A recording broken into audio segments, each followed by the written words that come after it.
Happy holidays. Hi, I'm Reverend Tom Kearns. Welcome to 333 Magic 9, where the cards and the stars come together to bring you spiritual and psychic insights for your life.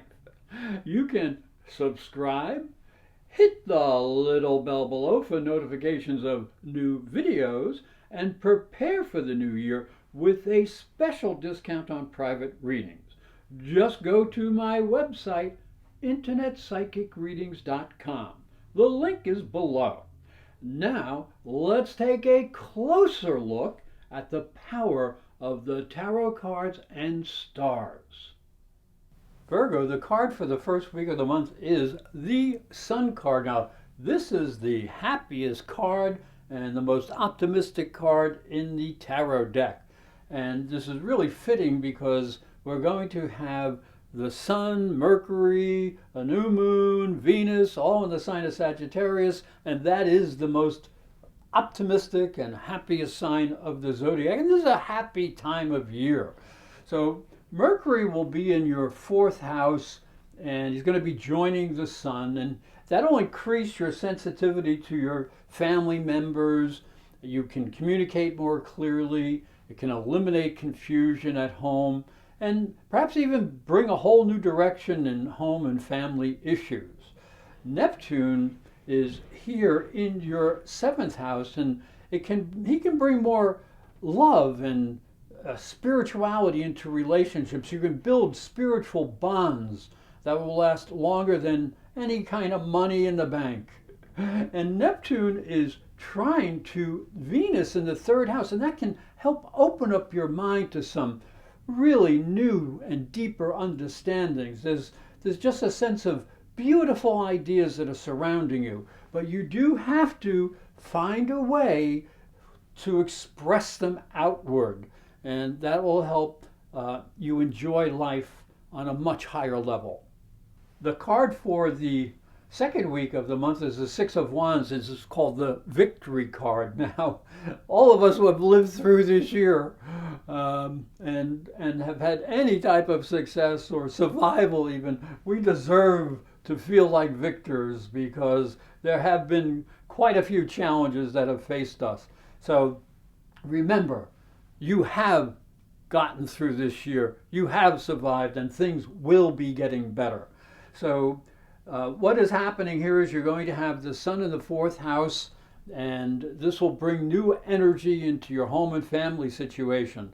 So it can help you feel much more secure and centered. However, there is a square from the Sun to Neptune, and Neptune's in your seventh house of relationships. So what you're going to have to do is listen carefully to what your partners are saying. Now, this will be helped by a stimulating sextile from Venus to Pluto. And it connects your third and fifth houses, so you have a green light for travel, for fun, and for new experiences, and listening to the ideas that come into your mind. And also, there is a wonderful trine up to Mars from the Sun, and that'll increase your sensitivity. Your intuition and your sensuality can be at a very high peak. Woohoo! The card for the third week of the month is the Magician. Now, as you look closely at the Magician, he is the alchemist of the tarot deck. He has the ability to use all of the elements. He has them laying right here. He has the wands, the cups, the rods, and the money cards. And he is inspired from above. Look at him. He's reaching up with his wand and he's reaching down to the earth so he can bring ideas from above and manifest them on the earth plane. And I will explain this alchemy. It's very important this month because there's some big changes happening. So let us start off with the new moon that is going to be down at the bottom of your chart. And this will stimulate a fix-up, clean-up, remodel plan, and you'll want to put your house in order, and this will again build a deep sense of security, and you might really feel you know where you belong. Venus is also going into the fourth house, and that can put a wonderful sparkle on family activities. Family members may have their own needs, so please realize they might not be feeling exactly the same as you are, so support them when you can. Now, here's the biggie. This is Jupiter and Saturn, and they have been in the sign of Capricorn for the past year together, basically.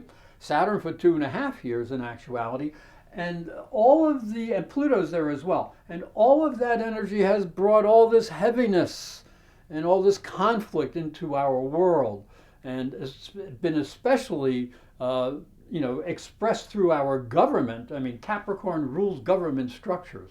So what is going to be happening is Jupiter and Saturn are both leaving the sign of Capricorn, and that can lift a heavy weight off of everyone.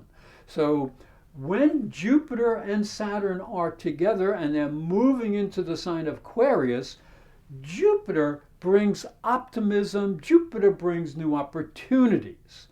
Saturn says, okay, you want new opportunities? You better work with them. You better make them real. You gotta be responsible. So you're going to have to take the lessons of the past, and we've learned a lot of lessons, and you're going to have to use them as a foundation for new growth, because that can lead to future success, especially in areas of health and work and changing your whole daily life pattern. The card for the fourth week of the month is the World, and the World is the card of completion. And obviously it's the last week of the year, and we can look back at all the different types of experiences we've had. Again, all the elements are expressed here, and we can see what we have learned, how we have grown, and where we think we're going to be going for the new year to come. So with this, we have the Sun and Mercury down in the fourth house, transiting to your fifth house from the fourth house. And that brings a renewal of energy to your personal expression. It helps you in creative projects. You have an ability now to take some risks, to deal with children, and maybe even find some new romance. And that can be helped by a wonderful double trine. Look at the Sun trine Uranus, Mercury trine Uranus. And that brings a lot of new energy and opens the world to you. You get new understanding. You might have a new vision. You can have new ambitions for this real opportunity for growth, both on the mental and spiritual levels, and therefore bringing that into the world.